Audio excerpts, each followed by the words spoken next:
पाहताय महाराष्ट्रातील सर्वात जलद news network Maharashtra police news 24। Nashik रोडमध्ये वंचित बहुजन आघाडीच्या वतीने भारतरत्न डॉक्टर बाबासाहेब आंबेडकर यांची 135वी जयंती मोठ्या उत्साहात साजरी करण्यात आली। 14 एप्रिल 2026 रोजी सायंकाळी 7 ते रात्री 12 वाजेपर्यंत बिटको पॉइंट येथे भव्य कार्यक्रमाचे आयोजन करण्यात आले होते।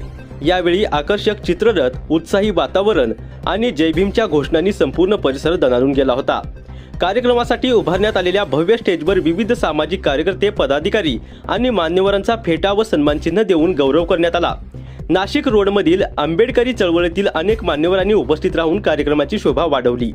यावेळी नगरसेवक प्रशांत देवे, माजी नगरसेवक हरीश भंडागे, डॉक्टर अनिल कोऱ्हे, सुहास पवार यांच्यासह अनेक मान्यवर उपस्थित होते। या भव्य कार्यक्रमाचे आयोजन वंचित बहुजन आघाडीचे जिल्हा महासचिव विश्वनाथ सावदास भालेराव यांनी केले होते। नाशिक रोडमध्ये साजरी झालेली ही भीम जयंती केवळ उत्सव नव्हे तर एक सामाजिक एकतेचा संदेश देणारी ठरली। महाराष्ट्र पोलीस न्यूज 24 साठी महाराष्ट्र प्रतिनिधी पंकज सरोदे।